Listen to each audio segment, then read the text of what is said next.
Глядя на товарный дефицит той страны с позиций прожитых лет, невольно начинаешь понимать, что подобные издержки были скорее государственной политикой, чем несовершенством того строя. При желании поднять уровень снабжения населения качественными товарами народного потребления партия могла на раз-два. Но, видимо, не очень-то и хотела, при этом почти каждую пятилетку ставя это в разряд первостепенных задач. О чем там говорить, если большая часть населения жила в ветхом жилфонде, оставшемся еще от царских времен, или в бараках, возведенных при заводах на скорую руку. Тут было не до роскоши, когда стояли элементарные задачи не замерзнуть зимой. Страна выпускала лучшую в мире космическую и военную технику, а про остальное в народе существовали сатирические произведения, к примеру, как это. Но советского ядерного оружия боялся весь мир, и не безосновательно над ним трудились лучшие советские умы. Были, конечно же, истории на уровне слухов про то, как советские ученые слезали проект ядерной бомбы с американских разработок благодаря разведке или воспользовались чертежами, захваченными в Германии после победы. Но подтверждение или опровержение этих историй ушло вместе с Берией, курировавшим этот проект, и его соратниками. А как же обстояли дела в этом плане в той же Европе? Из школьного курса мы знаем, что радий был открыт Марией и Пьером Кюри. Французские ученые Пьер и Мария Кюри обнаружили, что отходы, остающиеся после выделения урана из урановой руды, урановая смолка, добывавшаяся в городе Иоахимсталь, Чехия, более радиоактивны, чем чистый уран. Из этих отходов супруги Кюри после нескольких лет интенсивной работы выделили два сильно радиоактивных элемента – полоний и радий. Первое сообщение об открытии радия в виде смеси с барием Кюри сделали 26 декабря 1898 года во Французской академии наук. В 1910 году Мария Кюри и Андре Дебьорн выделили чистый радий путем электролиза хлорида радия на ртутном катоде и последующей дистилляции в водороде. Выделенный элемент представлял собой, как сейчас известно, изотоп радий-226, продукт распада урана-238. За открытие радия и полония супруги Кюри получили Нобелевскую премию. Радий образуется через многие промежуточные стадии при радиоактивном распаде изотопа урана-238 и поэтому находится в небольших количествах в урановой руде. Как там писал Маяковский, поэзия та же добыча радия, в грамм добычи в год труды. Наверное, он был прав, если действительно знал, как добывается радий. И как всегда, после появления цифровых архивов начинают открываться некоторые несуразности. Это обычный европейский бар образца 1895 года, когда вроде бы до открытия радия еще далеко. Но характерный знак на этой, с позволения сказать, печке наводит на мысли. Кстати, не претендую на открытие этого символа, у многих исследователей имеются фото печей с подобными знаками. Не пугайтесь, никакой смысловой нагрузки тогда этот знак не нес. Скорее всего, он был простым индикатором того, что внутри печи что-то происходит, а может быть, обычным смотровым окном, которое закрывалось при повороте некой ручки, находящейся в центре этого знака. Вопрос в другом, а как же в грамм добыча, в год труды, если уже до официального открытия радия он вовсю применялся в таких вот бытовых товарах? Полагаю, никто не скажет, что тут были дрова. Более того, это даже подтверждается. На картинке то самое загадочное радиевое отопление в 1910 году в Париже. Но вроде как радий ничего не грел, и у него не было таких побочных эффектов. Более того, Мария Кюри во время Первой мировой войны собрала весь имеющийся радий, который она получила в результате своих экспериментов, и эвакуировала из Парижа, весь. Карл в небольшой капсуле. Как это понимать? Уж не пользовались ли в XIX веке ураном, до широкого применения которого официально еще во много раз больше? Где-то слышал версию, что парики XIX века вошли в моду от того, что человечество было поражено радиацией и поголовно все облысели. Но только радиация была вызвана войной, а тут бытовое использование. Ситуацию подогревают непонятные фотографии, всплывшие в архивах, как, например, это. Ощущение, что в конце XIX века стали приспосабливать под дрова морально устаревшие к тому времени магнитроны, да простят меня критики и тролли, другого ничего на ум не приходит. Посмотрите на качество изготовления нижней и верхней части этой конструкции. Полагаю, сомнений в этой версии будет мало. Неужели такой сложной конструкцией просто повысили площадь теплоотдачи обычной печи?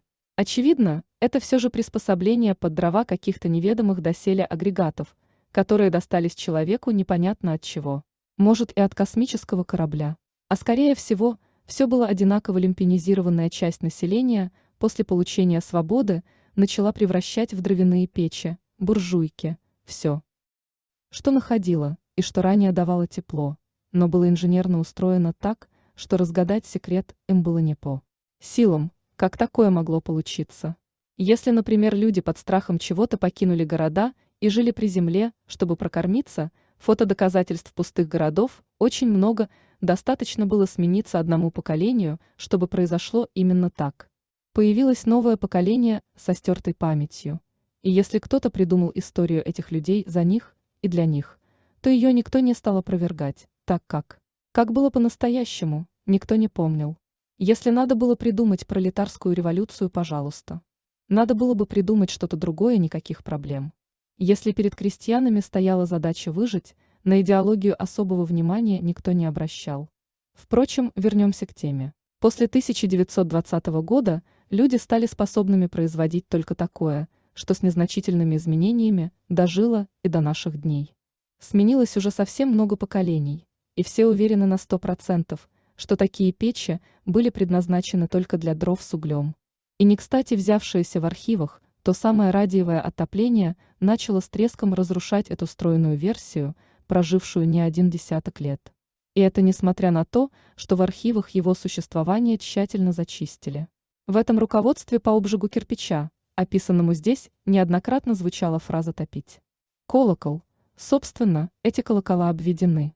Воздух сверху, проходя в большую трубу, при утоплении колокола начинал нагреваться в какой-то хитрой печи.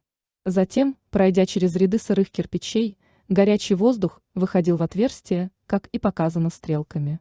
Колокол через блок, как показано на рисунке, опускали и топили в какой-то субстанции. Топили. Стоп.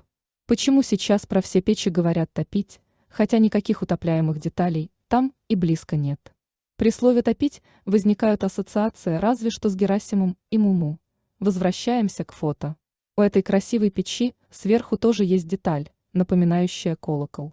Таких печей достаточно много на фотографиях, и они описаны, было очень много споров о том, что там используются дрова или даже жидкое топливо. Например, керосин, тем не менее совершенно отсутствуют признаки использования такого топлива. Топливо у нас тоже топят в топке. Вот эта печь. Никаких признаков использования керосина, тем более дров, не наблюдается. Но очень много непонятных задвижек, и вверху, как ни странно, колокол с ручкой. Но это всего лишь один вид, а их было великое множество. Похоже, на этом, с позволения сказать, радиаторе расположены те самые знаки радиации. Радиатор-радиация – очень странная тавтология. Что за топливо в нем топили? Наверное, это топливо топилось той самой ручкой, или вращением, или поступательным движением вперед. Сбоку есть еще один странный регулировочный элемент, а также выходной патрубок сверху. Этот патрубок говорит о том, что этот радиатор был активным, радиоактивным, сплошные странные каламбуры. Обычный пассивный радиатор берет теплоноситель извне и, забрав часть тепла, отдает его обратно. И опять возвращаемся к тому, что это изделие конца XIX века, и еще не было столько радия, чтобы все эти приборы с его помощью топились. Как это понимать? Может, под радием в те времена понималось совсем другое, а не то, что сейчас называют радиоактивными элементами. Вопрос остается без ответа. Но отличались такие отопительные приборы от обычных на основе сжигания углеводородов, всегда наличием крышек на дверцах топок. И эти дверцы топок служили скорее для ремонта и обслуживания приборов, чем для закидывания внутрь, например, угля. И в некоторых случаях этих топочных дверок не было совсем. Очевидно, обслуживание приборов было предусмотрено каким-то другим способом. И таких отопительных приборов в конце XIX века в Европе было великое множество. Такое, что если бы они работали на радии, то столько радия не добыто. За всю историю. Вообще. И если бы такое количество отопительных приборов попало бы в сюжет передачи больше хороших товаров, то все зрители точно были бы уверены, что Советский Союз – лучшая страна в мире, но, к сожалению, все эти хорошие товары выпущены в кустарных мастерских Германии конца XIX века. И более того, они все исчезли из обихода, и если где-то остались, то только как экспонаты прошлой эпохи. У них уже не осталось никаких внутренностей, они таинственно исчезли, а радиацией сейчас называется совсем другое. Кому был нужен такой плавный переход названий? Полагаю, встретить сейчас такой действующий прибор не представляется возможным. Им на замену пришли дровяные титаны, которые в некоторых местах еще далеко не музейная редкость. Прогресс, одним словом. Думаете, эта красивая печь топилась дровами? Совсем нет. Это тоже радиевое отопление.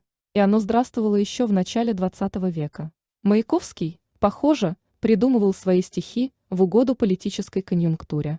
Но не исключено, что в России подобные приборы называли по своему единой системы терминов, тогда не было. В России, как вы поняли, эти приборы исчезли раньше и быстрее всех, и даже их остатки сдали в лом, и в архивах их следов как будто не осталось. Были на то причины. Но хороших товаров взамен не производилось в таком количестве по настоящее время, несмотря на очень развитую чугунолитейную и сталеплавильную промышленность. Но зато мирный атом получился внушительным. Интересно, есть ли он сейчас? А это уже схема соединения таких отопительных приборов. Вот только что-то странно она напоминает ту самую печь для обжига кирпича, где топили колокола. Все сходится к одной трубе, которая поставляла воздух для нагрева и одновременно имела наверху какой-то элемент. Что это за элемент? Но, возможно, это просто дизайнерское решение для выставки, не имеющее ничего общего с технологическим процессом. И мы снова приходим к тому самому магнетрону. Вот только никаких движущихся частей в нем не было. Скептики, поищите место для дров или керосина. И как все это понимать? Что же за радиевые элементы были внутри таких котлов? Почему схемы таких котлов загадочно исчезли отовсюду? Но в одном месте схема все-таки нашлась.